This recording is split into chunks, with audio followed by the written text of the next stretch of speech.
మైసూర్. చిన్నగా వర్షం కురుస్తుంది.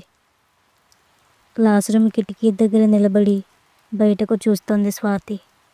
పైకప్పు మీద పడుతున్న వాన చినుకుల శబ్దం ఆమె మనసుకు హాయిగా అనిపిస్తుంది. క్లాసులో పిల్లలంతా తమ అసైన్మెంట్లు రాస్తున్నారు.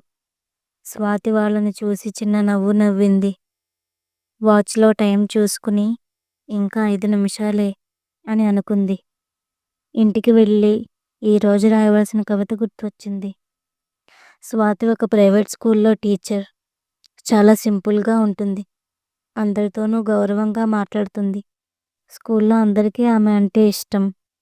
ఆమె జీవితం ప్రతిరోజు ఒకే ప్రణాళికలో సాగిపోతుంది. ఉదయం స్కూల్కి వచ్చి పిల్లలకు పాఠాలు చెప్పడం, సాయంత్రం ఇంటికి వెళ్ళి కొంతసేపు కథలు కవితలు రాయడం, ఇవే ఆమె ప్రపంచం.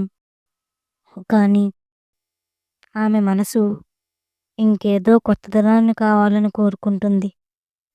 స్వాతికి కథలు కవితలు రాయడం అంటే చాలా ఇష్టం. రచన అనేది ఆమెకు ఊహా ప్రపంచానికి మార్గం. మేడం, మీరు నా అసైన్మెంట్ చెక్ చేస్తారా అని అడిగింది రూప. అఫ్కోర్స్ అని చెప్పి నోట్బుక్ తీసుకుంది స్వాతి. ఒక 2 పేజీలు చదివి, బాగుంది Rupa, your improving, keep it up అని చెప్పింది. రూప హ్యాపీగా తన సీటుకు వెళ్ళిపోయింది.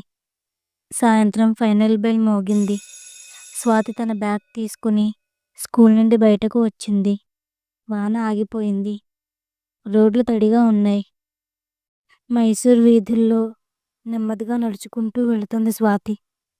అప్పుడే ఒక పాత ఇల్లు ఆమె కంటపడింది.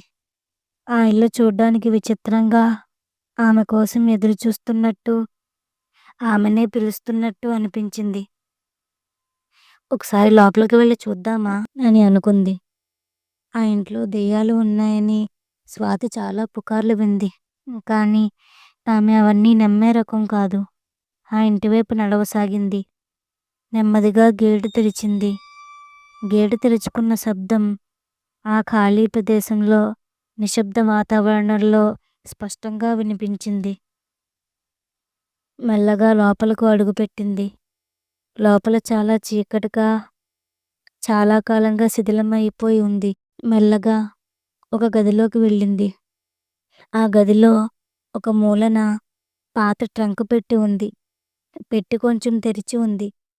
దగ్గరికి వెళ్ళి చూస్తే లోపల ఒక డైరీ ఉంది. ఆ డైరీని చేత్తో తీసుకోగానే హఠాత్తుగా ఆమె గుండె వేగంగా కొట్టుకోవడం మొదలైంది. చుట్టుపక్కల వాతావరణం అంతా ఒక్కసారిగా చల్లగా అయిపోయింది. మొదటి పేజీ తెరిచింది. పేజీ ఖాళీగా ఉంది. లోపల ఏమీ లేదు.